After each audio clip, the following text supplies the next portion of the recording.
guztioi, eskerrik asko hementxe egoteagatik, Elaia Torrontegi naiz eta jardunaldi hau hasiko dugu, aste hau hasiko dugu, variabilitateari buruzko 3 hitzaldi txiki eginez. Hola, buenos días a todos. Soy Elaia Torrontegi y agradezco a Quiro de Escola la oportunidad de hacer estas 3 mini jornadas para la introducción a todos vosotros de la idea de la variabilidad de la frecuencia cardíaca en el deporte. Venimos de la unidad de control de rendimiento del Centro Médico del Deporte de la EPSAD y entre mi compañero Guillermo Sánchez y yo pues llevaremos a cabo estas 3 mini charlas acerca de la variabilidad. Haremos una primera jornada, que es la que vamos a llevar a cabo ahora, en la que os intentaremos fundamentar un poquito de dónde nace esta idea de la variabilidad de la frecuencia cardíaca y conceptos básicos con respecto a ella. Una segunda charla de Guillermo el miércoles, en la que fundamentaremos un poquito esta variabilidad de la frecuencia cardíaca y, entre otras cosas, hablaremos de bases bibliográficas y de la controversia existente en este mundo de la variabilidad y el deporte, de la variabilidad de la frecuencia cardíaca. Y por otra parte, el viernes tendremos una última mini jornada en la que trataremos casos prácticos con los que nosotros nos hemos ido encontrando a partir del trabajo que hemos ido haciendo del control de la variabilidad de la frecuencia cardíaca. Bien, sin más preámbulos, vamos adelante con estos primeros conceptos básicos. Como primera idea me gustaría hablaros acerca de que el cuerpo siempre tiende a la homeostasis, a la estabilidad y el equilibrio. Todo estímulo que reta o que rompe esa homeostasis es un agente agresor. Como agentes agresores hay muy dispares de diferentes orígenes. Tenemos agentes mentales, físicos, ambientales, emocionales. Cualquiera de estos agentes causa un estrés. El estrés se definiría como la reacción a un estímulo que rompe ese equilibrio, tanto físico como mental. Bien, esta rotura o este estrés puede ser negativo, puede ser un distrés que traiga una mala adaptación por exceso, porque, entre otras cosas, este estrés es acumulativo, no son áreas estancas, sino que el estrés que vamos teniendo en cada una de las áreas puede irnos llevando a ese distrés. Si es un estrés negativo, por exceso, pues habrá una mala adaptación, falta de sueño, apetito, etc. En cambio, también existe el estrés el positivo, el que nos ayuda a avanzar, ¿no? Entonces, ¿qué causa ese estrés positivo? Pues lo que hace es provoca esa ruptura del equilibrio y nos obliga a poner en marcha procesos de reestructuración para volver a esa homeostasis. El estrés positivo además es adaptativo, es decir, esos estímulos que son o recurrentes o conocidos, a medida que volvemos a exponernos a ellos, van siendo cada vez menos estresores para nosotros. La respuesta al estrés tiene unos estadios generales y comunes por los que todos pasamos, pero es importante también entender que es una respuesta individualizada, que cada una de los individuos va a responder de manera individualizada a estos estresores, tanto emocionales como psicológicos como mentales, dependiendo de la situación en la que se encuentre esta persona. Cuando se rompe este equilibrio homeostático, el cuerpo comienza con una serie de procesos adaptativos, una aleostasis de mejora frente a esta nueva situación, que implica diferentes sistemas, entre ellos pues, el sistema nervioso autónomo, con el que procederemos a continuación, para lograr una nueva estabilidad o homeostasis. Bueno, pues esta situación se repite, este continuum se repite en nuestro día a día. Equilibrio, ruptura, reequilibrio del cuerpo y pues es algo que continuamente retomamos, ¿no? Una mejor adaptabilidad significa una mejor habilidad para esta recuperación de la homeostasis, una mejor resiliencia y, en definitiva, pues un mejor rendimiento del individuo frente al cambio. Bien, vemos, como habíamos nombrado, el sistema nervioso autónomo y todas las diferentes funciones que puede tener en su haber. El sistema nervioso autónomo es parte del sistema nervioso periférico y es responsable de regular las funciones corporales que no están bajo control, que son involuntarias. Entre ellas, pues bueno, podemos ver y destacar el el flujo sanguíneo, latido cardíaco, respiración, incluso digestión, temas hormonales, control hormonal. Todo esto ocurre sin necesidad consciente. Cuando un agente agresor rompe la homeostasis inicial, en la mayoría de los casos el sistema nervioso autónomo estará implicado para esa reestructuración del nuevo equilibrio. Este sistema nervioso autónomo tiene dos ramas complementarias. Ambas controlan grosso modo todos estos organismos internos o todas estas funciones internas, pero tienen un efecto contrario. Ambos sistemas están activos, aunque a diferentes niveles. En el caso de la rama parasimpática, responde a la frase rest and digest y es necesaria para actividades de recuperación y para la supervivencia más a largo plazo. Y tenemos la rama simpática, que es la que responde a la frase fight or fly, y es una respuesta de estrés necesaria para la supervivencia a corto plazo. El equilibrio simpático vagal es el resultado de la interacción entre el sistema nervioso autónomo y el sistema cardiovascular. Como hemos visto, el sistema nervioso el autónomo conforma simpático y parasimpático. Vemos que el parasimpático conlleva unas situaciones más de reposo, calma, recuperación, en las que hay una bajada de la frecuencia cardíaca, una subida de la variabilidad y liberación de acetilcolina y una desaceleración de la despolarización diastólica. En cambio, con el simpático lo que tenemos es todo lo contrario, son situaciones de ansiedad, de estrés, como puede ser el ejercicio o el deporte, la competición, en las que tenemos una subida de la frecuencia cardíaca, un descenso de la variabilidad y liberación de hormonas como adrenalina y noradrenalina, que lo que producen es una despolarización más rápida.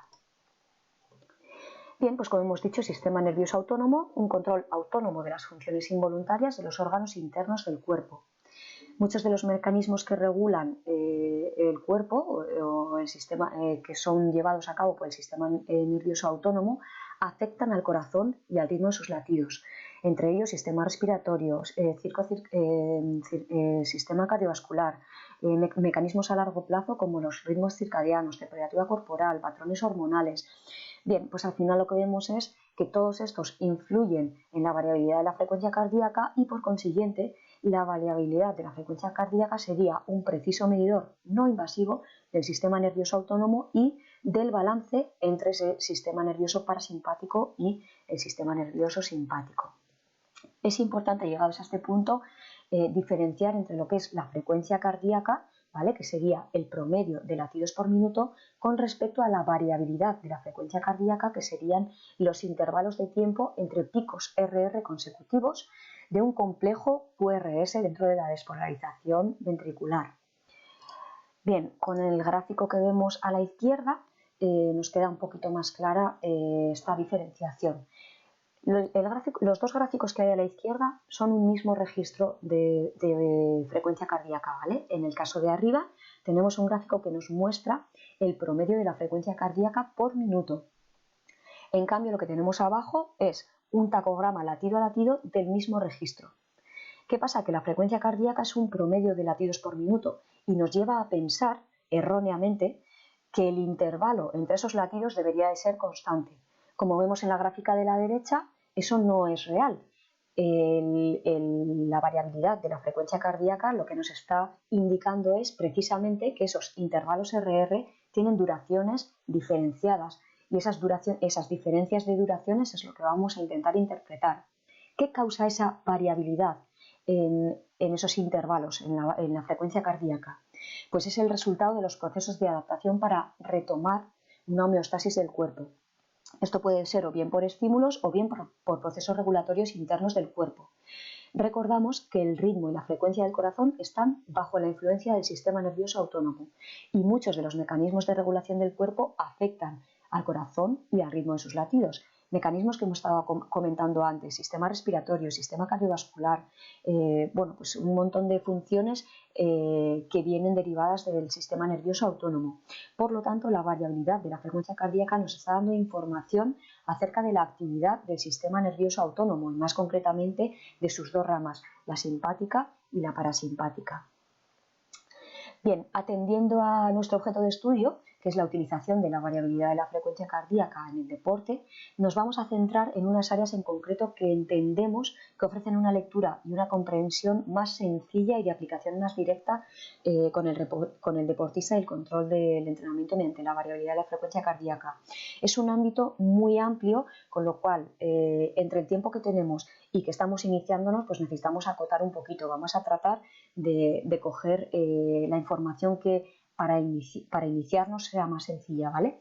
Entonces, a pesar de que hay registros de larga duración, en este caso nos vamos a centrar en los cambios existentes en los registros de corta duración, ¿vale? ¿Por qué hacemos esto?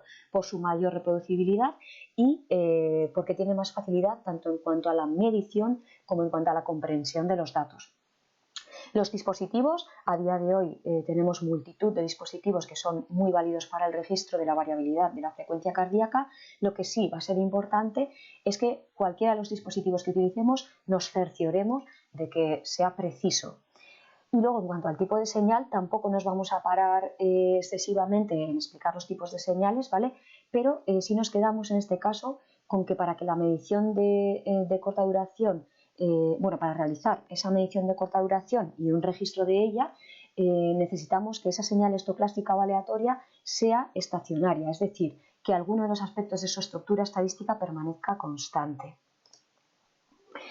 Bien, la medición de la variabilidad de la frecuencia cardíaca en cuanto a la recogida de datos puede realizarse de diferentes maneras, dependiendo del objetivo que tengamos en mente. En la segunda microcharla, que la llevaremos a cabo con Guille, veremos cómo, dependiendo del objetivo que queramos, podemos realizar o podemos incidir en una medición realizada antes del entreno, durante el entreno o tras el entrenamiento, ¿vale? En este caso, lo que vamos a hacer es proponeros un gol estándar para iniciarnos. Lo que a continuación os contamos sería pues una medición realizada a primera hora de la mañana, nada más despertarnos, ¿vale? Nada más despertarnos es, por una parte, una de las mediciones más reproducibles, porque la variabilidad de la frecuencia cardíaca es fácilmente modificable con diferentes estresores que tenemos durante el día. Entonces, de alguna manera, al hacerlo a primera hora de la mañana, nos asegura no exponernos tanto a esos estresores y pues podemos hacer una medición que vaya a ser más reproducible en el tiempo. Vale, junto con esta medición de la variabilidad de la frecuencia cardíaca, también haremos un cuestionario de wellness, que con eso nos detendremos un poquito más en la tercera charla, ¿vale? En la tercera microcharla. De acuerdo, ¿cuánto tengo que medir? Bueno, pues lo ideal sería que las mediciones fuesen diarias. Es necesario realizar mediciones diarias para que los datos que obtengamos sean significativos e indicativos del cambio agudo, así como la comparativa crónica. Cuantos más datos tengamos, más significativos van a ser estos datos y más correlaciones vamos a poder encontrar entre ellos, ¿vale? La persistencia es la clave para obtener mediciones significativas. Luego es necesario también hacer mediciones basales. Sería ideal tener una semana en la que el deportista no hubiese tenido carga excesiva de entrenamiento para poder tener unos datos basales con los cuales hacer una comparativa de cada una de las situaciones que vamos a tener a posteriori con el deportista. Vale, ¿cómo hacemos esa medición? Pues sería interesante hacer una prelectura de estabilización, a partir de la cual haríamos el registro de mínimo 5 minutos y a poder ser entre 5 y 10 minutos de registro, ¿vale? Son registros cortos. Si el deportista o la deportista tiene latidos por minuto menores en basal a 50 latidos por minuto, vamos a aconsejar que la medición sea recostado. Y si no, podría hacerse tumbado, ¿vale? Y sería ideal que fuera una situación relajada, en silencio, que la persona no estuviese con demasiados pensamientos en la cabeza, a poder ser inmóvil y evitar dispositivos que estén a su alrededor. En caso de utilizar respiración guiada, esta debería de ser una respiración natural. Bien, pues una vez que obtenemos esa recogida de datos, que hacemos esa recogida de datos de la variabilidad de la frecuencia cardíaca, lo que vamos a hacer es un tratamiento de la señal. No nos vamos a detener tampoco en esta mini charla en cuanto a tratamiento de señal, porque necesitaríamos pues, una charla entera para poder explicar cómo se realiza ese filtrado de la señal que es tan necesario, ¿vale? Se realiza un procesamiento de los datos para un filtrado de señal porque estas señales tienen un ruido o artefactos, ¿no? Se le llaman artefactos o ruido. ¿Qué es un ruido o artefacto? Pues es una señal dentro del registro que modifica, pero que no es parte de la medición de la variabilidad de la frecuencia cardíaca. Entonces es necesario realizar este filtrado para quedarnos con los intervalos NN, que serían intervalos normales sucesivos, ¿vale? Una vez quitados esos artefactos. El tratamiento y el filtrado de los datos debe hacerse de manera minuciosa y tratando de tocar lo menos posible la señal, porque cada vez que hacemos un filtrado provocamos una normalización de la variabilidad y precisamente lo que estamos buscando es la naturaleza variable de la frecuencia cardíaca, con lo cual cuanto menos filtrado hagamos, pues más real será la obtención de esa variabilidad.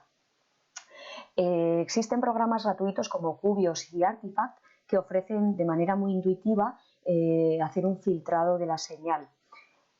Ahí vemos en la diapositiva, pues, por ejemplo, en el caso del Cubios, esa corrección de artefactos, ¿no? A la izquierda tendríamos un par de artefactos que se ven borrados a la derecha del gráfico. También existen ya aplicaciones gratuitas como el ITHRV que lo que hacen es ofrecer un filtrado automático que resulta bastante razonable y bueno, pues tenemos un ahorro de ese trago del filtrado de medición a medición.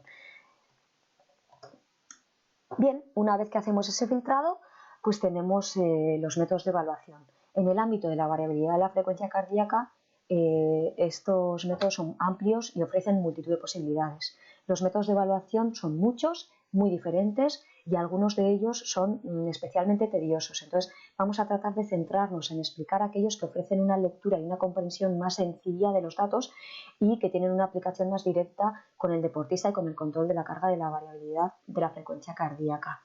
Entonces vamos a tratar especialmente el dominio del tiempo y el gráfico de Poincaré. Tocaremos por encima lo que es el dominio de la frecuencia y no nos meteremos en entropía.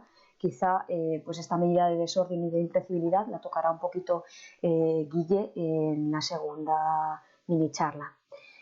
Bien, con respecto al dominio del tiempo, pues lo que nos muestra es los cambios en una señal a lo largo del tiempo y cuantifica la cantidad total de variabilidad de la frecuencia cardíaca. Los métodos estadísticos utilizados en el dominio del tiempo son los métodos más sencillos y los más simples, ¿vale? Más sencillos de entender. Y el uso de datos es pues más sencillo también, no requiere tanto entendimiento ni tanta profundidad en el entendimiento del tratado de las señales. Bueno, como hemos dicho, lo que nos van a medir son los intervalos entre complejos normales sucesivos, entre NNs. Dentro de los métodos estadísticos, pues tenemos que estos métodos son fiables para mediciones de corta duración y que tienen una relación directa con la rama parasimpática. Vemos en los dos conos diferentes variables que se utilizan, por una parte derivadas de medidas directas de intervalos NN, que serían el SDNN, el SDANN y el SDNN index. Todos derivan del SDNN, que sería la desviación estándar de la media de los intervalos NN per se. Pero por otra parte también tenemos, los derivados de las diferencias entre intervalos NN. Aquí el más destacable sin duda es el RMSSD, que se refiere a la raíz cuadrada de la media de las diferencias entre intervalos NN sucesivos. Esta es la que está recomendada por la Task Force, ¿vale? Que se creó por alrededor de 1966 y que congrega la European Society of Cardiology y la North American Society of Pacing and Electrophysiology, ¿vale? Entonces ellos avalan este RMSSD, que como es una raíz cuadrada, bueno, pues lo que hacemos es meterle un logaritmo para que sea más comprensible el dato que obtenemos, ¿vale? Pero estaríamos hablando de la misma variable, este RMSSD convertido a logaritmo para ser más utilizable, ¿vale? Y bueno, pues lo utilizaríamos como estimación de los componentes de corta duración, ¿vale? ¿Qué es lo que se ve? Pues que la variación de intervalos NN, cuanto mayor es esa variación, pues mayor es esa activación parasimpática.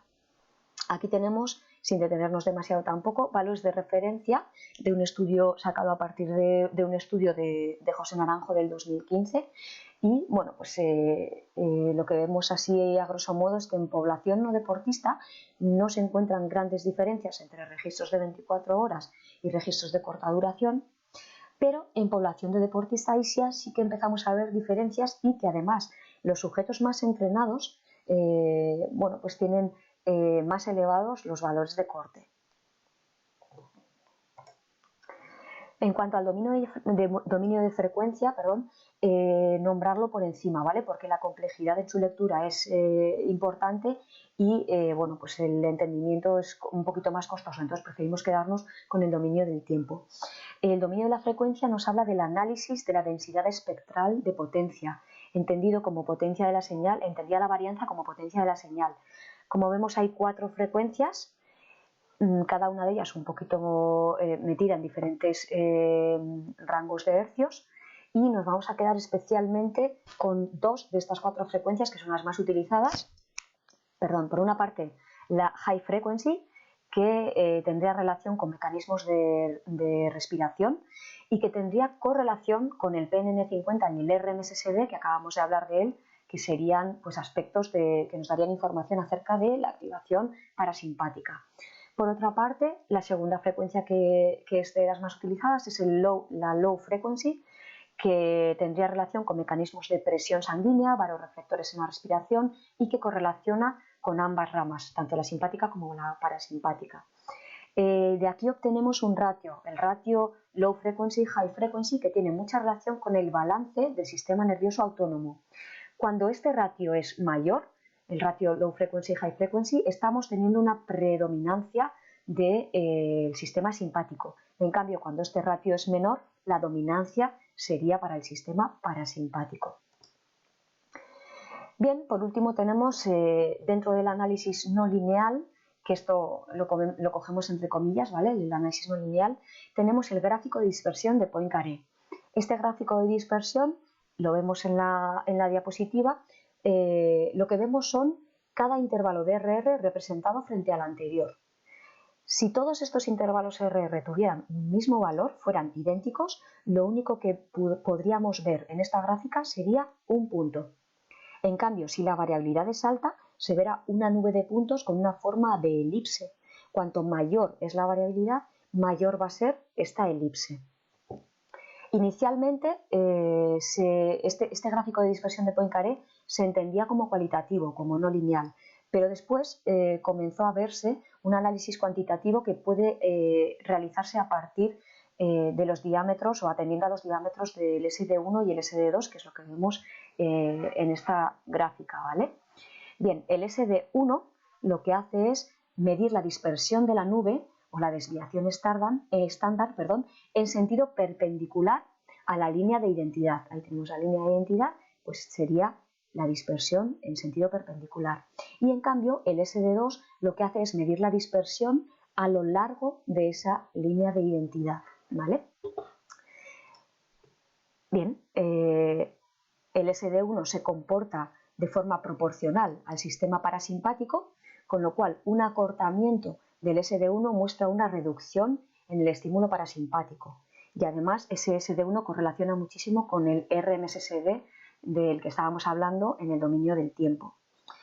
Y por otra parte, el SD2 se comporta inversamente proporcional al sistema simpático, con lo cual una reducción del SD2 mostraría un aumento en el estímulo simpático. Aquí vemos dos gráficas completamente diferentes, una en la que vemos tanto el SD1 como el SD2 con una elipse bien formada y amplia, y en cambio vemos una segunda medición en la que tanto el SD1 como el SD2 se ven reducidos, ¿vale? Veríamos ahí bueno, pues los comportamientos contrarios. Bueno, pues este gráfico de dispersión de Poincaré, ¿qué es lo que hace? Pues de forma rápida y muy útil nos hace ver el equilibrio entre ese sistema simpático y sistema parasimpático. En el 2015, José Naranjo junto con otros autores sacan a la luz dos nuevos índices que son muy intuitivos y que nos dan muchísima información. Por una parte, sacan el Stress Score, que sería el inverso del diámetro del SD2 multiplicado por 1000. Habíamos dicho que el SD2 se comportaba de manera inversamente proporcional al sistema simpático, con lo cual este stress score lo que hace es directamente darnos información acerca del sistema simpático. Y por otra parte, el segundo índice nuevo que ofrecen es el ratio SPS. Es un cociente entre el stress score y el SD1. Y este cociente sirve para obtener una relación real entre el sistema nervioso simpático y el parasimpático que refleje este balance del sistema nervioso autónomo, pero por medio de la variabilidad. Bueno, pues de manera muy cortita y muy rápida hemos tratado de introduciros en estos tres tipos de dominio, ¿vale? Por una parte, el dominio del tiempo, ¿sí? Por otra parte, el dominio de las frecuencias y por otra parte, esto último que hemos visto que sería el gráfico de Poincaré, ¿vale? Todos ellos nos dan información acerca de la variabilidad de la frecuencia cardíaca. Bueno, como resumen a todo esto, ¿qué es lo que vamos a querer o con qué nos vamos a quedar? ¿Qué medir para nuestros deportistas? Bueno, pues lo que vamos a intentar es que la medición sea siempre en una misma posición, siempre a la misma hora y mejor a poder ser antes de entrenar por la mañana y en ayunas. Esa medición van a ser registros cortos de 5 a 10 minutos, teniendo en cuenta el gol estándar del que hablábamos hace un momentito, ¿vale? ¿Y qué vamos a medir? Bueno, pues lo que vamos a medir va a ser, por una parte, el logaritmo neperiano del RMSSD, ¿vale? Como indicador del sistema parasimpático. Por otra parte, vamos a medir el stress score como indicador del sistema simpático. Y por último, vamos a medir el ratio SPS como indicador del balance entre ambos y de la situación del sistema nervioso autónomo. Y con esto vamos a tener información muy valiosa acerca del estado de la variabilidad de la frecuencia cardíaca del deportista. Esto vamos a unirlo en las siguientes charlas, en la segunda y en la tercera, a otros controles de medición, de control de cargas del deportista y junto con esto, junto con la variabilidad de la frecuencia cardíaca, vamos a poder ver que de manera muy intuitiva y con una fiabilidad muy grande podemos asistir al deportista en la individualización del control de cargas de entrenamiento a diario. Si la medición la hacemos de manera precisa y la hacemos a diario, esto va a poder ser un control de cargas diario para poder hacer modificaciones en los programas de entrenamiento muy ajustadas a la necesidad del deportista. Bueno, esperamos que la charla haya sido de vuestro agrado, que os hayáis quedado con cosas importantes y nos vemos el miércoles con Guillermo Sánchez y con la segunda parte de esta variabilidad de la frecuencia cardíaca. Mila esker guztioi, muchas gracias.